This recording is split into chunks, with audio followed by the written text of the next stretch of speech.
This is the 2011 Ford SVT Raptor.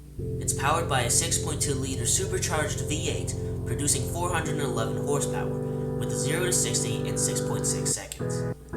What we have here is the perfect truck for intermediate drivers that are new to driving. Hello everyone, I am AWACS Starrail, and this is the Starrail method of driving excellence. Hello and welcome to another lesson in intermediate driver's education. Today we will be talking about intersections. An intersection is where two or more roads cross together where traffic flows via either stop signs or traffic lights. So how exactly do you navigate an intersection? Many new drivers are intimidated by the layout. However, in this video we will show you exactly how to maneuver through them and find out they are not hard at all to drive through. Let's pretend we are at an intersection. Look to the right. There's a car approaching. What should you do? That's right.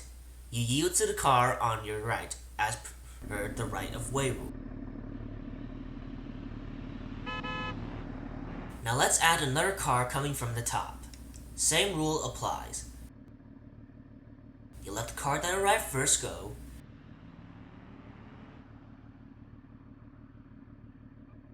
The car that came second go.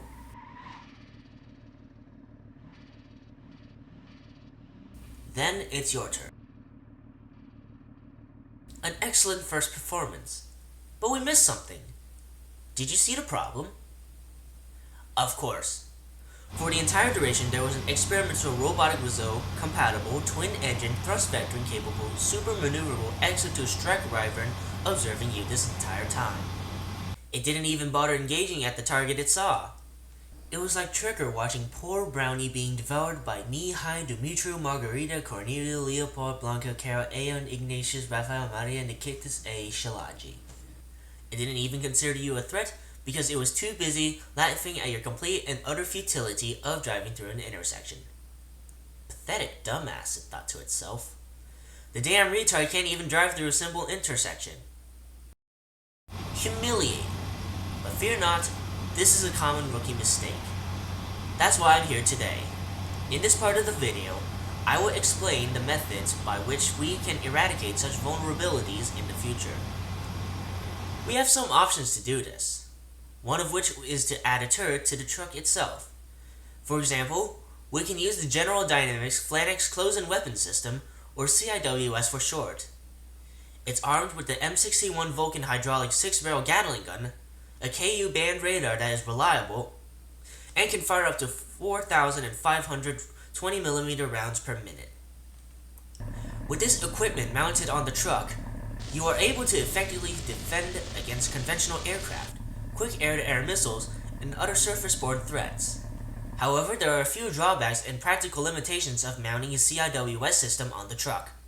As almost 5 meters tall, it is bound to cause some spatial limitations. Examples being too tall for your average American overpasses and bridges, and let's not forget garage spacing as well. Yes, it may cost a few million to repair the damages, but the cost of your dignity for buying a multi-million-dollar weapons system because you can't drive properly is a bit more than that. So that won't work.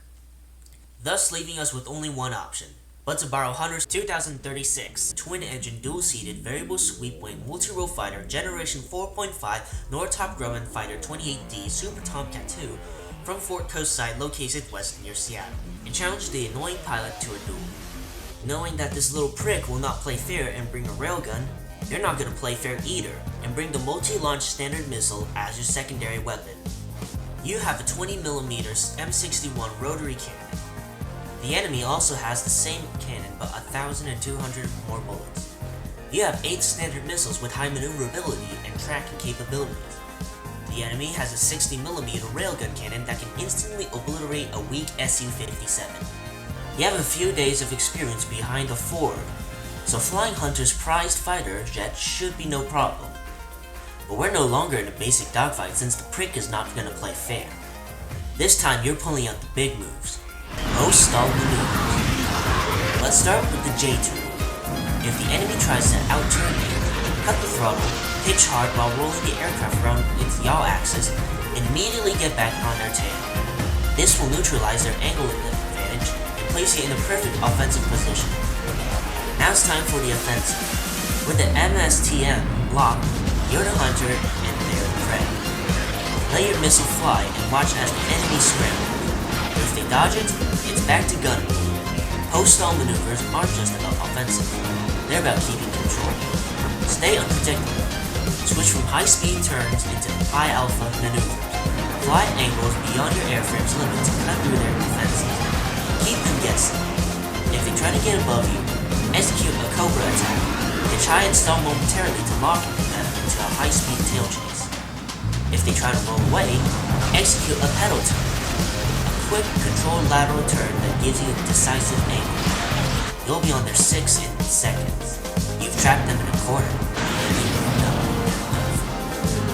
If the annoying prick pulls the Top Gun maneuver, then do what Tom Cruise didn't do in the film.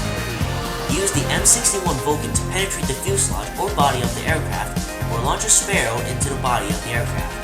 Now who's laughing? With what you learned from your driver's education so far, you should be able to make short work of any enemy aircraft. Now that the pest has been taken care of, we can navigate the intersection without disruption. Observe as we navigate through the intersection while obeying all traffic laws and driving under the speed limit.